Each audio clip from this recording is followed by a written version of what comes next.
السلام علیکم ورحمۃ اللہ وبرکاتہ، نحمده ونصلی علی رسوله الکریم، اما بعد فاعوذ باللہ من الشیطان الرجیم، بسم اللہ الرحمن الرحیم، رب اشرح لی صدری ویسر لی امری واحلل عقدۃ من لسانی یفقہوا قولی۔ اللہ کی تقدیر اور انسان کی خواہش۔ جو چیز خواہش کے خلاف ہو اس میں بھی رضا کا تصور کیا جا سکتا ہے۔ بعض اوقات بہت سے کام ہماری مرضی کے خلاف ہوتے ہیں اور پھر ہمیں یوں محسوس ہونے لگتا ہے کہ شاید یہ سب اس لیے ہو رہا ہے کہ اللہ ہم سے راضی نہیں، لیکن بسا اوقات ایسا نہیں ہوتا۔ اور اس کی تفصیل یہ ہے کہ جب انسان کو کوئی تکلیف پہنچتی ہے تو اس کو محسوس کرتا ہے لیکن اس پر راضی ہوتا ہے، یعنی تکلیف پر راضی ہونا جو ہے وہ اللہ کی رضا کا سبب بنتا ہے، بلکہ بعض اوقات تو اس کی زیادتی کی رغبت کرتا ہے کیونکہ اس کو اس کا ثواب ملتا ہے۔ یعنی تکلیف مانگنی نہیں چاہیے، لیکن اگر تکلیف ہو رہی ہے اور اس تکلیف سے اللہ یاد آ رہا ہے اور اللہ کی محبت میں اضافہ ہو رہا ہے، اللہ کا قرب نصیب ہو رہا ہے، تو انسان کا کیا دل چاہتا ہے کہ یہ پین ختم نہ ہو۔ کیوں؟ کبھی آپ کا دل چاہے کہ مجھے اللہ کو یاد کر کے ویسا ہی رونا ہے جیسے میں فلاں دن روئی تھی، حالانکہ اس وقت دم بھی گھٹ رہا تھا اور ہچکیاں بھی آ رہی تھی، لیکن وہ پین جو ہے وہ عزیز ہوتی ہے کیونکہ اس میں ہم اللہ کے ایک دم قریب ہوتے ہیں جو عام نارمل حالات میں نہیں ہوتے۔ وہ ایک اندر چیز تو لگی رہتی ہے اللہ کی یاد کی، لیکن وہ جو شدت کا یاد کرنا ہے اس کی وجہ سے انسان پھر تکلیف پر بھی راضی ہو جاتا ہے، اور یہ شکر کا اعلیٰ ترین درجہ ہوتا ہے جب انسان صرف صبر نہیں کر رہا ہوتا بلکہ اس پین کو بھی انجوائے کرنے لگتا ہے۔ اس کا یہ مطلب نہیں کہ ہمیں آزمائشیں مانگنی چاہیے نعوذ باللہ، یا کوئی تکلیفیں مانگنی چاہیے، نہیں، لیکن جب آ جائیں، جب ہو جائیں تو پھر اس کو ایکسپٹ کر لیں اور پھر اس سے اپنے رب کے قریب ہو جائیں۔ اس کی مثال یہ ہے کہ آدمی حجام سے فسد کراتا ہے، سینگیاں لگواتا ہے۔ فسد کیا ہوتا ہے؟ رگ کھلوانا۔ حجام کیا ہوتا ہے؟ جو حجامہ کرتے ہیں۔ حجامہ کیا ہوتا ہے؟ کسی کو معلوم ہے؟ حجامہ ایک مسنون علاج ہے، میں نے سنت سمجھ کے کروایا تھا اور مجھے اس سے بہت فائدہ ہوا۔ اور اس وقت جب میں ٹریول کر رہی تھی تو میری نیتوں میں سے جو میں نے نیتیں کی کہ میں کیوں سفر کر رہی ہوں، اللہ کی خاطر ملاقات، منہاج القاصدین کا پڑھانا اور بچنے لگوانا، مسنون علاج کرانا۔ تو یہ نبی صلی اللہ علیہ وسلم اس سے علاج کرایا کرتے تھے، اور اس میں ہوتا یہ ہے کہ پہلے زمانے تو سینگ کے ذریعے، جو ہالو سینگ ہوتا ہے نا جانور کا، تو اس کے ذریعے وہ ایک ایریا کے اوپر پریشر دے کے اس کو سن کرتے ہیں تھوڑا سا، اور پھر اس کے بعد چھوٹا بلیڈ یا کوئی ایسی چیز ہوتی ہے جس سے وہ اس کو کٹ لگائے جاتے ہیں، رگیں کاٹی جاتی ہیں تھوڑی تھوڑی، اس کو کپنگ بھی کہتے ہیں انگریزی میں۔ کئی لوگ بلیڈ سے اپنی ویسے ہی کاٹ لیتے ہیں نا، تو بیماری ہوتی ہے، تو بیماری میں اضافہ ہوتا ہے۔ اب تو خیر مشینیں ہیں کہ جن کے ذریعے دوبارہ وہی کپ پھر لگایا جاتا ہے اور پھر مشین کے ذریعے بلڈ سک کیا جاتا ہے، اور لٹرلی بلیک قسم کا بلڈ بعض اوقات بعض حصوں سے نکل رہا ہوتا ہے۔ تو بہت سے ممالک میں، خصوصاً سعودی عربیہ، وہاں تو ہاسپٹلز میں اس کا ایک شعبہ بھی ہے، اور اسی طرح امارات وغیرہ میں لوگ باقاعدہ اس کے کلینکس بنے ہوئے اور اس کا علاج کراتے ہیں، اور سنت سمجھ کر اگر کبھی اللہ تعالیٰ موقع دے تو ضرور کرائیے۔ اور یہ بات انہوں نے مثال بہت اچھی لکھی ہوئی ہے کہ جب وہ سن کر رہے ہوتے ہیں تو تکلیف ہوتی ہے، جب وہ کٹ لگا رہے ہوتے ہیں، ظاہر بلیڈ سے کتنے سارے کٹ لگے، اگر بلڈ آپ نے کبھی دیا ہوگا تو ایک سوئی بھی اندر جائے تکلیف ہوتی، وہ کتنے سارے کٹ لگتے ہیں، لیکن جب اس میں سے بلڈ سک کر رہے ہوتے ہیں تو ایسا سکھ آتا ہے کہ دل چاہتا ہے کہ یہ کرتے چلے جائیں، کیونکہ اس سے کہتے کلینزنگ ہو رہی ہوتی ہے بلڈ کی، تو اسی طرح اللہ کی محبت اور اللہ کی یاد اور اللہ کی یاد میں جو رونا ہے وہ انسان کو کیا کرتا ہے؟ کلین کرتا ہے. تو یہاں پر جب انسان حجام سے فسد کراتا ہے، سینگیاں لگواتا ہے اور اس سے ان کی تکلیف بھی محسوس ہوتی، لیکن صحت کے لیے وہ اس پر راضی ہوتا ہے، اس کی رغبت کرتا ہے، بلکہ سینگی لگانے والے کا احسان بھی سمجھتا ہے اور اسے اجرت بھی دیتا ہے، یعنی باقاعدہ پیسے دے کے تکلیف اٹھائی جاتی ہے، کیونکہ اس سے سکون ملتا ہے انسان کو. ایک اور مثال جو بہت اچھی تو نہیں لیکن چونکہ سب کے ساتھ یہ معاملہ اس لیے تھوڑی سی بات کروں گی اس پر. اب دیکھیے کہ قرآن پاک میں جب سوال کیا گیا تھا یسألونک عن المحیض، لوگ آپ سے حیض کے بارے میں پوچھتے ہیں کہ یہ کیا ہے، تو کیا کہا گیا تھا جواب میں؟ قل ہوا اذی، کہہ دیجئے کہ یہ اذیت ہے، نجاست ہے، گندگی. اب یہ ایک نجاست ہے جو انسان کے جسم سے باہر آتی ہے نا، لیکن وہ بھی ایک پینفل اور ایک تکلیف دہ پروسیس ہوتا ہے. اس میں بھی کیا ہوتی ہے؟ جسم کی ایک صفائی ہوتی ہے. اور اس کے پیچھے کیا حکمت ہے؟ حکمت یہ ہے کہ آپ اس کو یوں ہی سمجھے کہ جیسے کسی گھر میں مہمان آنا ہوتا ہے تو پھر کیا کیا جاتا ہے؟ صفائی کی جاتی ہے نا. کیسی صفائی؟ تھورو. تو اسی طرح اللہ تعالیٰ جب ایک مہمان کو ماں کے پیٹ میں بھیجتا ہے تو اس سے پہلے کیا ہوتا ہے؟ بلڈ کو صاف کر دیا جاتا ہے، صاف ستھرا جسم کو صاف کیا جاتا ہے، اور پھر اس صاف خون سے وہ انسان بننا شروع ہوتا ہے. تو اس میں اللہ کی بہت بڑی حکمت ہے. تو اگرچہ پینفل ہے یا تکلیف دہ عمل ہے، ناپسندیدہ عمل ہے، لیکن اس میں بھی ایک حکمت ہے. کیونکہ بہت سی خواتین کو میں نے دیکھا کہ بہت اریٹیٹ ہوتی ہیں اور برا بلا کہتی رہتی ہیں، یہ عورتوں کے ساتھ ہی کیوں لگ گیا اور ہمارے ساتھ ہی کیوں ہے، اور یہ کیا مصیبت ہے، اور ساری زندگی کوسنے دینے میں گزر جاتی. حالانکہ اس کے پیچھے کیا کیا حکمتیں، کیا کیا فائدے ہیں وہ ہمیں معلوم ہی نہیں، اور جاہلوں کی طرح ہم ہر چیز کو کنڈم کرتے رہتے ہیں، یہ کیوں اور وہ کیوں، یہ نہیں ہونا چاہیے تو وہ نہیں ہونا چاہیے. تو اللہ کے فیصلوں کو اپنے ہاتھ میں لینا چاہتے ہیں تو یہ درست نہیں. تو اسی طرح اللہ تعالیٰ بعض اوقات ہمیں پین سے گزارتا ہے، اس کا کچھ مقصد ہوتا ہے، اور اگر اس پین کے ذریعے اللہ کی محبت میں اضافہ ہو، اللہ کی یاد شدت سے آئے، تو یہ پین ورتھ ہے، خواہ کسی کے دل توڑنے سے یا کسی چیز کے نہ ملنے سے. کیونکہ بندے کا معاملہ اللہ کے ساتھ کیسا ہوتا ہے؟ جیسے بچے کا ایک ماں کے ساتھ. بچہ جب خوش ہوتا ہے تو کیا کرتا ہے؟ ماں کو یاد کرتا ہے. کب یاد آتی ہے ماں؟ جب تکلیف ہوتی، جب بھوک لگتی، جب کوئی تکلیف دیتا ہے تو پھر سارا کھیل کود چھوڑ کر ماں کے ساتھ آ کے چمٹ جاتا ہے، ماں کا دودھ پینے لگتا ہے. پھر جب پیٹ بھر جاتا ہے پھر کیا کرتا ہے؟ پھر بھول جاتا ہے ماں کو. تو ہمیں بھی جب کوئی تکلیف ہوتی ہے تو اس وقت تو ہم لازماً اللہ کی طرف لوٹتے ہیں. اسے نماز میں بھی دل لگتا ہے، اس وقت قرآن پڑھنے کو بھی اچھا لگتا ہے، اور اللہ تعالیٰ بہت زیادہ قریب محسوس ہوتے ہیں. پھر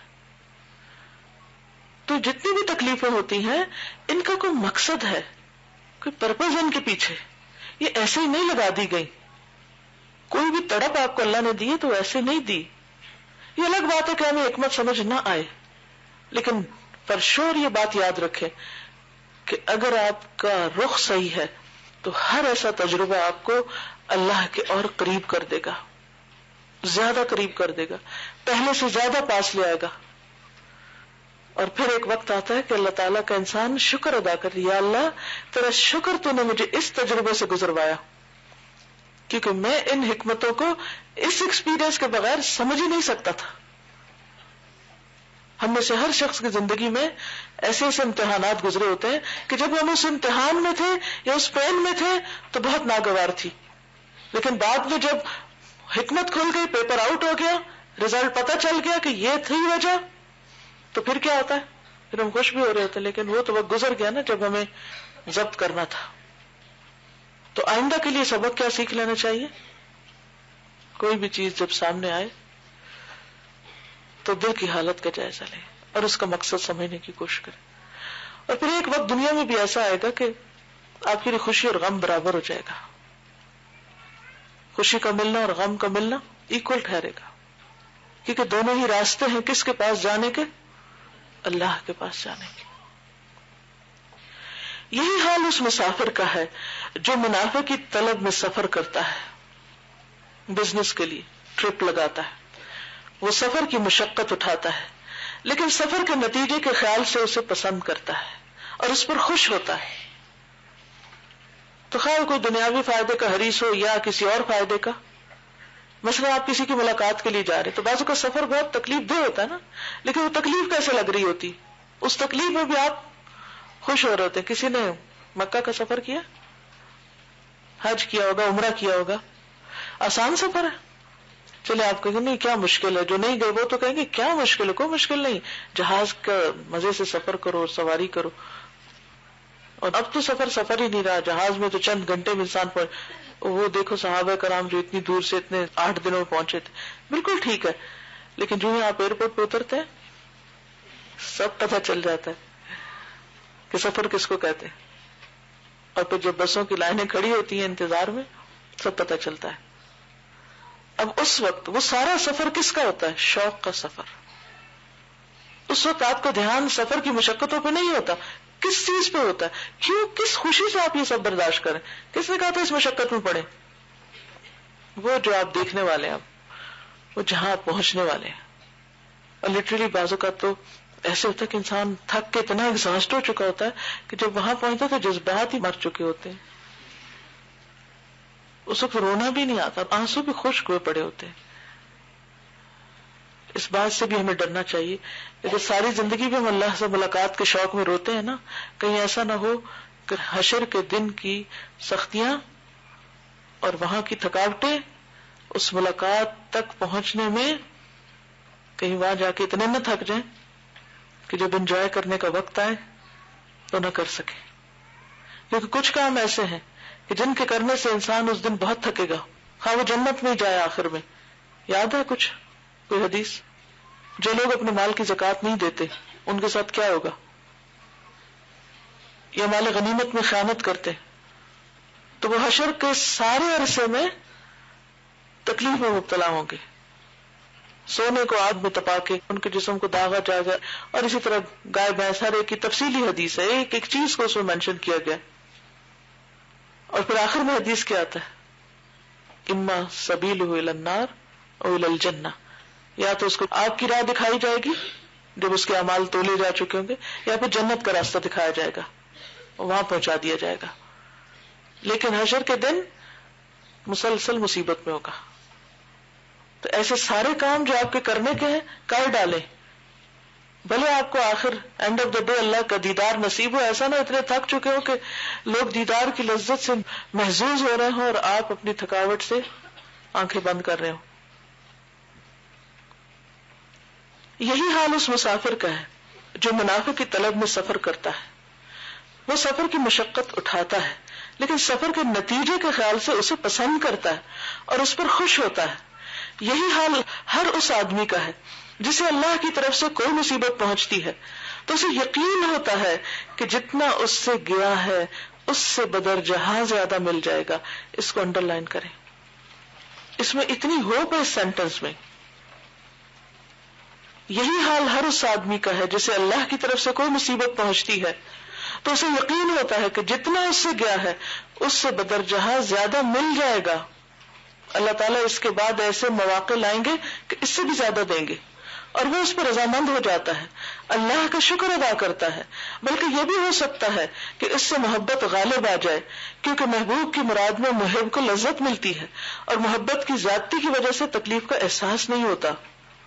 یہ عجیب بات نہیں ہے، کیونکہ خوف یا غضب کی حالت میں جنگ کرنے والے آدمی کو زخم لگتا ہے تو وہ اسے محسوس نہیں کرتا، اور نہ اس حال میں اسے زخم کا علم ہوتا ہے کیونکہ اس کا دل مستغرق ہوتا ہے۔ اور جب دل کسی کام میں غرق ہو تو دوسری کسی چیز کا خیال نہیں آتا۔ یہ بات مشاہدات میں موجود ہے۔ کیا مطلب ہے اس کا؟ جی، جب انسان اپنے پرپس کے اندر اتنا انوالو ہو جائے تو پھر اس مقصد کے دوران جو اس کو تکلیف پہنچ رہی ہوتی ہے وہ اس کو فیل نہیں ہوگی، اس لیے کیونکہ تکلیفیں اور باقی سب چیزیں سیکنڈری ہوں گی نا، اس کا پرپس اس کے لیے سب سے زیادہ امپورٹنٹ ہے. آپ نے دیکھا ہوگا کہ دنیا کے پیچھے بھاگنے والے کبھی نہیں تھکتے. تھکے ہوئے بھی ہوں تو کیا کہتے ہیں؟ نہیں، کوئی تھکاوٹ نہیں. اسی طرح جن کو اللہ سے محبت ہوتی ہے وہ نماز پڑھ کے نہیں تھکتے، اس کے بعد انہیں اور راحت ملتی. وہ اللہ کی راہ میں دوڑتے ہوئے نہیں تھکتے. کیوں؟ کیونکہ وہ اس میں اتنے ڈوبے ہوئے ہوتے ہیں، اتنے غرق ہوتے ہیں کہ ان کو تکلیف کا احساس ہی نہیں رہتا، گرمی سردی کا احساس نہیں رہتا. تو اللہ تعالیٰ ہم سے کیوں چاہتا ہے کہ ہم اس سے محبت کریں؟ کیونکہ اس کی محبت ہی باقی سارے غموں کو کم کر دے گی، اور خصوصاً اس کے راستے میں پیش آنے والے غم. وہ جیسے حدیث ہے کہ شہید سے جب مرنے کے بعد یہ پوچھا جائے گا کہ تم کیا چاہتے ہو، اپنی کوئی خواہش بیان کرو، تو کیا کہے گا کہ ایک دفعہ مجھے دنیا میں واپس بھیجا جائے اور میں اسی طرح مر کے آؤں، پھر وہی تکلیف اٹھاؤں اللہ کے راستے میں. تو یہ ایک ہائٹ ہے، ہائٹ آف ڈیلائٹ، کہ اس وقت انسان تکلیف کو انجوائے کرتا ہے جو اللہ کی خاطر ہو، اس بے عزتی کو بھی خوشی سے برداشت کرتا ہے جو اللہ کی خاطر ہو، ان باتوں کو بھی، مخالفتوں کو بھی، کرٹیسزم، کچھ بھی، ہر چیز اس کے لیے پھر نارمل ہو جاتی ہے. اسی سے پھر انسان استقامت اختیار کرتا ہے. اور جب تک اللہ کی محبت ہر چیز پہ غالب نہیں آتی تو ہر چیز ہم کو ستانے لگتی ہے. صلاح الدین ایوبی کے بارے میں آتا ہے کہ جب وہ صلیبی جنگ کر رہے تھے اور ایک بہت ہی مشکل معرکہ تھا جنگ ہتین، جس میں سارے صلیبی یونائٹڈ فورسز آئے تھے مقابلے پہ، اور ان کے ایک حکیم تھے اور بہت سے ساتھی بھی تھے. وہ کہتے ہیں کہ اتنے زیادہ وہ گھوڑے پہ دوڑتے رہے اور مجاہدین کا حوصلہ بلند کرتے رہے کہ ان کی ٹانگوں پہ سارے پھوڑے نکل آئے. اور کہتے ہیں کہ 3 دن نہ انہوں نے کچھ کھایا نہ پیا. بہت زیادہ حکیم کے اصرار پہ تھوڑا سا کوئی مشروب تھا اور وہ لیا، تو انہوں نے کہا کہ آپ کو اتنے زخم ہیں اور آپ مسلسل رائڈنگ کر رہے، تو آپ کس طرح کر رہے ہیں؟ یہ زخم آپ کو اجازت کیسے دیتے ہیں اتنی دیر گھوڑے پہ بیٹھنے کی؟ تو انہوں نے کہا کہ جب جہاد کی بات آتی ہے اور اللہ تعالیٰ کی خاطر ایک کلمہ بلند کرنے کا معاملہ آتا ہے تو مجھے اپنی کوئی تکلیف محسوس ہی نہیں ہوتی. اور حتیٰ کہ بیت المقدس جس دن صبح فتح ہونا تھا، ساری رات ان کے ساتھی کہتے ہیں وہ جاگتے رہے اور روتے رہے اور نماز پڑھتے رہے. تو میں نے کہا کہ بہت آپ نے دعا کری تو تھوڑے سے سو جائیں کیونکہ صبح بہت مشکل مارکا ہے. تو میں نے کہا کہ شاید تمہیں نیند آ رہی ہے، تم سو جاؤ، میں نہیں سو سکتا. اور کہتے پوری رات جاگتے رہے اور روتے رہے، اور پھر اللہ تعالیٰ نے صبح بیت المقدس جو ہے مسلمانوں کے حق میں فیصلہ کر دیا. خالد بن ولید کے بارے میں بھی آتا ہے نا ایسا ہی، جو انہوں نے کہا تھا کہ میری شادی ہو اور میری دلہن میرا انتظار کر رہی ہو تو اس کے پاس جانے سے کہیں زیادہ میرے لیے یہ پسندیدہ بات ہے کہ میں کسی برف کی سل پر یا کسی ایسی تکلیف دہ جگہ پر بیٹھ کر کسی جنگ کا نقشہ تیار کر رہا ہوں. تو واقعی جب انسان کو مقصد عزیز ہو جاتا ہے تو صرف وہی چیزیں اچھی لگتی ہیں جو مقصد میں مددگار ہوں، اور باقی چیزیں اس کے آگے دھندلی ہو جاتی. حضرت جنید رحمہ اللہ نے کہا، میں نے سری سختی سے پوچھا کیا محب کو مصیبت کی تکلیف کا احساس ہوتا ہے؟ کہا نہیں. بہت سے اہل بلا کے متعلق بیان کیا جاتا ہے کہ وہ کہتے تھے اگر ہمیں ٹکڑے ٹکڑے بھی کر دیا جائے تو پھر بھی اللہ کی محبت ہمارے دل میں بڑھتی ہی جائے گی. لیکن کتنے ہی لوگ ہیں جو چھوٹی سی تکلیف پہ اللہ سے ناراض ہو جاتے ہیں. وہ کیسے یہ لذت سمجھ سکتے ہیں؟ پہلے بیان ہو چکا ہے کہ محبت کی زیادتی تکلیف کا احساس ختم کر دیتی اور محب کو مخلوق کی محبت میں بھی مدد دیتی. جیسا کہ بعض نے بیان کیا ہے کہ ہمارے ہمسائے میں ایک آدمی تھا، اسے اپنی لونڈی سے محبت تھی، وہ بیمار ہو گئی. وہ اس کے لیے حلوہ بنانے لگا. وہ ہانڈی میں چمچہ چلا رہا تھا کہ لونڈی نے ہائے کہا. وہ گھبرا گیا، چمچہ اس کے ہاتھ سے گر پڑا اور وہ اپنا ہاتھ ہی ہانڈی میں چلاتا رہا یہاں تک کہ اس کی انگلیاں جل کر گر پڑی اور اسے معلوم نہ ہوا. اس کی تائید ان عورتوں کے واقعے سے بھی ہوتی ہے جنہوں نے یوسف علیہ السلام کو دیکھا تھا تو اپنے ہاتھ کاٹ لیے تھے اور انہیں تکلیف کا احساس بھی نہیں ہوا تھا. تو جو کچھ ہم نے بیان کیا ہے اس سے معلوم ہوا کہ خواہش کے خلاف بھی رضا کا ہونا ناممکن نہیں. اور جب یہ مخلوق کی محبت ممکن ہے تو اللہ تعالیٰ اور آخرت کی لذت کے متعلق بطریق اولا ممکن ہوگا، اور اس کا امکان 3 وجہ سے ہے۔ پہلی وجہ یہ کہ مومن جانتا ہے کہ اس کے حق میں اللہ کی تدبیر اس کی اپنی تدبیر سے بہتر ہے۔ اس کا انسرکل کریں پہلی لفظ کو تاکہ آپ کو یاد رہے بعد میں، اور اسے انڈر لائن کر لیں۔ آپ ایک منصوبہ بناتے ہیں، ایک پلان کرتے ہیں، اور اللہ کا پلان کچھ اور ہوتا ہے۔ اب اس وقت غم، غصے، ناراضگی کا کیا عالم ہو جب آپ کی تدبیر الٹ جائے اور اللہ کی تدبیر غالب آ جائے، کیا سوچ کے دل کو راحت پہنچائیں گے؟ جی، اللہ کی تدبیر ہماری تدبیر سے بہتر ہے۔ جتنی بھلائی ہم اپنے ساتھ کر سکتے ہیں اللہ تعالیٰ اس سے زیادہ ہم سے بھلائی کرتا ہے۔ الرحمن الرحیم ہے وہ۔ نبی صلی اللہ علیہ وسلم نے فرمایا اللہ تعالیٰ کسی مسلمان کے لیے جو بھی فیصلہ کرتے ہیں اس میں اس کی بھلائی ہوتی ہے۔ حضرت مکحول نے کہا میں نے حضرت ابن عمر رضی اللہ عنہ سے سنا، آپ نے فرمایا آدمی اللہ تعالیٰ سے استخارہ کرتا ہے اور اللہ تعالیٰ جب اس کو بہتری کی رہنمائی کرتا ہے اور وہ ناپسند کرتا ہے تو انجام کار تھوڑی مدت کے بعد ہی اسے معلوم ہو جاتا ہے کہ وہی اس کے لیے بہتر تھا۔ حضرت مسروق نے کہا جنگل میں ایک آدمی رہتا تھا، اس کے پاس کتا، گدھا اور مرغ تھے۔ مرغ نماز کے لیے جگاتا، گدھے پر وہ اپنا پانی اور خیمہ وغیرہ بار کرتا یعنی اٹھاتا، تیاری کرتا، کتا رکھوالی کرتا۔ ایک دن لومڑی آئی، مرغ کو اٹھا کر لے گئی۔ اس آدمی نے کہا شاید اسی میں بہتری ہو۔ پھر بھیڑیا آیا، اس نے گدھے کو مار ڈالا۔ اس آدمی نے کہا شاید اس میں بھی میری بھلائی ہو۔ پھر کتا بھی مر گیا تو اس آدمی نے اب بھی یہی کہا شاید اسی میں بھلائی ہو۔ اس سے کچھ دن بعد اس نے دیکھا جو لوگ ارد گرد رہتے تھے ان پر حملہ ہوا اور سب گرفتار ہو گئے۔ اس بے سر و سامان شخص کو حملہ آوروں نے کچھ نہ کہا۔ دوسرے اس وجہ سے گرفتار ہو گئے کہ ان کے پاس آوازیں دینے والی چیزیں تھیں جن سے ڈاکوؤں کو پتہ چل گیا۔ اگر اس کا مرغ اور کتا زندہ ہوتے تو دونوں ضرور بولتے اور ڈاکو اس کے ٹھکانے کا بھی سراغ پا لیتے۔ یعنی آپ راضی تو ہوں ذرا اللہ کی رضا پہ، دیکھیں پھر کیا سامنے آتا ہے۔ حضرت سعید بن مسیب نے کہا لقمان نے اپنے بیٹے سے کہا اے بیٹے تم پر جو کچھ بھی گزر جائے خواہ تم اس کو پسند کرو یا ناپسند، بہرحال اپنے دل میں یہی سمجھا کرو کہ اسی میں تمہاری بھلائی تھی۔ یعنی پسند ہو یا نہ پسند ہو، دونوں صورتوں میں کیا مان لینا چاہیے؟ اسی میں بھلائی، اسی میں بھلائی۔ بیٹے نے کہا کہ جب تک اس بات کی صحت معلوم نہ ہو جائے میں آپ کی یہ بات کیسے مان لوں؟ یہ کیسے مانوں کہ واقعی بھلائی جب تک مجھے دلیل سے نہ پتا چلے کہ یہی ٹھیک تھا؟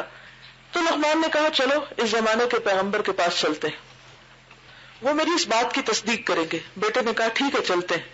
تو وہ دونوں اپنے اپنے گدھوں پہ سوار ہوئے اور راستے کا خرچ روٹی پانی لے لیا۔ پھر کتنے ہی دن اور راتیں چلتے رہے یہاں تک کہ ایک صحرا ان کے سامنے آ گیا اور وہ اس میں داخل ہو گئے، اور جتنی دیر اللہ نے چاہا چلتے رہے یہاں تک کہ سورج سر پر آ گیا، سخت گرمی ہو گئی اور روٹی اور پانی بھی ختم ہو گیا۔ گدھے تھکاوٹ کی وجہ سے نڈھال ہو گئے تو وہ اتر کر پیدل چلنے لگے۔ اسی طرح چلے جا رہے تھے کہ لقمان نے اپنے سامنے نظر دوڑائی تو انہیں کچھ سیاہی اور دھواں نظر آیا۔ انہوں نے اپنے دل میں سوچا کہ سیاہی تو درخت ہے اور دھواں آبادی کا نشان ہے، چنانچہ انہوں نے اسی طرف رخ کر لیا۔ وہ اسی طرف جا رہے تھے کہ راستے میں پڑی ہوئی ہڈی لقمان کے بیٹے کے پاؤں میں چبھ گئی اور ایسی چبھی کہ تلوے سے اوپر نکل آئی۔ بیٹا غش کھا کر گر پڑا۔ لقمان نے لپک کر اسے اٹھایا، دانتوں سے پکڑ کر ہڈی نکالی اور اپنی پگڑی پھاڑ کر زخم پر باندھی۔ بیٹے کی یہ حالت دیکھ کر لقمان کی آنکھوں سے آنسو نکل آئے اور ایک قطرہ لڑکے کے منہ پر گرا تو اسے ہوش آ گیا۔ اس نے باپ کو روتے دیکھا تو کہا اے میرے باپ، جب آپ اس حادثے کو میرے لیے بہتر سمجھتے ہیں تو روتے کیوں ہیں؟ لقمان نے کہا اے بیٹے میں باپ ہوں اور یہ رونا باپ کی محبت کی وجہ سے، اور یہ جو تم کہتے ہو کہ یہ حادثہ تمہارے لیے کس طرح بہتر ہے تو شاید اس مصیبت سے بڑی مصیبت اللہ نے تجھ سے دور کر دی ہو، اور میں جس مصیبت میں مبتلا ہوا ہوں شاید اس سے بڑی مصیبت سے اللہ نے مجھ کو بھی بچایا ہو۔ یہ کہتے ہوئے لقمان نے سامنے کی طرف نظر ڈالی تو اب دھواں اور سیاہی نظر نہ آئے۔ انہوں نے دل میں سوچا میں نے پہلے جو کچھ دیکھا تھا شاید میرا واہمہ تھا، لیکن پھر خیال آیا اس قدر واضح انداز میں نظر آنے والی چیز وہم نہیں ہو سکتی. وہ اسی ذہنی کشمکش میں مبتلا تھے کہ سامنے سے ایک سوار نمودار ہوا جس نے سفید لباس پہن رکھا تھا اور بہت تیزی سے اپنے گھوڑے کو دوڑا رہا تھا. لقمان اسے بغور دیکھ رہے تھے کہ وہ اچانک نگاہوں سے اوجھل ہو گیا اور دور سے آواز آئی, کیا تم لقمان ہو؟ انہوں نے کہا ہاں. تو کہا تمہارا بے وقوف بیٹا کیا کہتا تھا؟ لقمان نے کہا اللہ کے بندے تو کون ہے؟ میں تیری بات سنتا ہوں لیکن تیرا چہرہ نہیں دیکھتا. اس نے کہا میں جبریل ہوں, مجھے کوئی ملک کے مقرب یا نبی مرسل ہی دیکھ سکتا ہے. اگر یہ بات نہ ہوتی تو تم مجھے دیکھ لیتے. تمہارے بے وقوف بیٹے نے تم سے کیا کہا تھا؟ لقمان نے کہا کیا آپ کو معلوم نہیں؟ جبریل نے کہا مجھے تمہارے معاملے کا کچھ علم نہیں. تم دونوں کے نگہبان فرشتے میرے پاس آئے اور تم دونوں کے بارے میں بتایا. اس سے پہلے مجھے اللہ تعالیٰ نے اس شہر, اس کے باشندوں اور مضافات کو تباہ کرنے کا حکم دیا تھا, تو میں نے اپنے رب سے دعا کی کہ تم دونوں کو جس طرح چاہے اس بستی سے روکے. تو اللہ نے تم کو اس طرح روکا کہ جو تمہارے بیٹے کے ساتھ ہوا. سمجھ آئی؟ میں نے اپنے رب سے دعا کی. کس نے؟ جبریل علیہ السلام نے, کہ تم دونوں کو جس طرح چاہے اس بستی سے روکے, یہاں نہ آئے. اللہ نے تم کو اس طرح روکا کہ جو تمہارے بیٹے کے ساتھ ہوا وہ اسی وجہ سے, ورنہ تو تم وہیں پہنچ جاتے. اگر ایسا نہ ہوتا تو تم دونوں بھی شہر والوں کے ساتھ تباہ ہو جاتے. جبریل نے لڑکے کے قدم پر اپنا ہاتھ پھیرا تو وہ اٹھ کر کھڑا ہو گیا. پھر کھانے والے برتن پہ ہاتھ پھیرا, وہ کھانے سے بھر گیا. پانی والے برتن پہ ہاتھ پھیرا, وہ پانی سے بھر گیا. اس کے بعد دونوں کو بہت عجلت کے ساتھ گھر پہنچا دیا.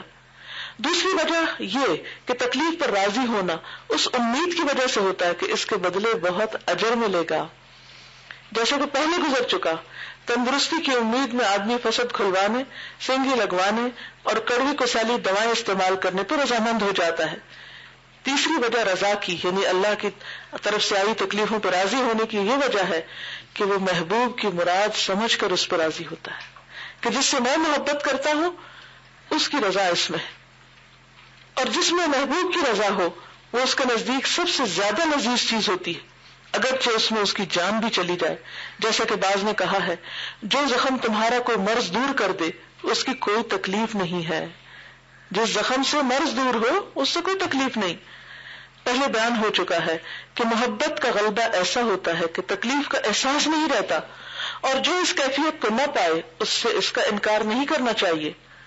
یعنی جس کے اندر یہ کیفیت نہ گزرے, اس نے ایسا چکھا ہی نہ ہو کبھی یہ مزہ, تو اسے اس کا انکار نہیں کرنا چاہیے کہ یہ تو ہو ہی نہیں سکتا, کیونکہ اس کو اس کا ادراک اس لیے نہیں ہوتا کہ اس کے اسباب مہیا نہیں, اللہ نے اس کے دل میں ایسی کوئی محبت ڈالی نہیں کہ وہ ایکسپیرینس کر سکے.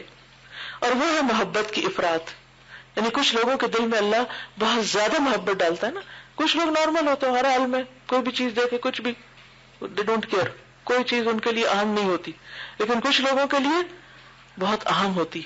اب ان دونوں کے حال میں فرق ہے نا, جس کے لیے کوئی اہم نہیں اس کو نہ غم ہے نہ دکھ ہے نہ رونا ہے نہ کچھ, کوئی تڑپ کچھ ہوا ہی نہیں, اور جس کے دل میں بہت بری طرح کوئی چیز ہو تو پھر اس کے لیے وہ تکلیف دہ بھی ہو جاتی. تو اگر کسی کو ایسا ایکسپیرینس نہ ہو تو وہ یہ نہ کہے کہ یہ تو ہو نہیں سکتا, کیونکہ اس کو یہ واقعہ پیش نہیں آیا. اور وہ کیا ہے واقعہ ہے؟ محبت کی افراط. اور جس نے محبت کا مزہ نہ چکھا اسے اس کے عجائبات بھی معلوم نہ ہوئے. میں قسمیاں کہتا ہوں کہ بہرا نغمے اور الحان کی لذت کا انکار کرے گا, اور جس کے پاس دل نہ ہو وہ یقیناً ان لذتوں کا انکار کرے گا جو صرف دل سے تعلق رکھتی ہے. جس کے پاس آنکھ نہ ہو وہ ان لذتوں کا انکار کرے گا جو آنکھ سے دیکھ کے ملتی. جس کے پاس کان نہ ہو وہ ان لذتوں کا انکار کرے گا جو سننے سے ملتی. جس کو زبان کا ٹیسٹ نہ ہو وہ ان لذتوں کا انکار کرے گا جو زبان سے ملتی. تو جس کے پاس دل زندہ نہ ہو, جس نے ایسا ایکسپیرینس ہی نہ کہ, تو اس کو یہ باتیں سمجھ نہیں آ سکتی. اس لیے آپ نے کبھی سنا ہوگا کہ بعض لوگ کہتے ہیں اچھا یہ کیا, یہ بات مجھے سمجھ نہیں آئی, بھلا یہ کیسے, کیونکہ بہت کیلکولیشنز کرتے رہتے ہیں نا, 2 اور 2 4. تو جب وہ اس سے اوپر اٹھ کے کوئی بات کرے تو پھر عموماً لوگ کیا جواب دیتے ہیں, یہ معرفت کی باتیں ہیں تمہیں نہیں سمجھ آ سکتی. جی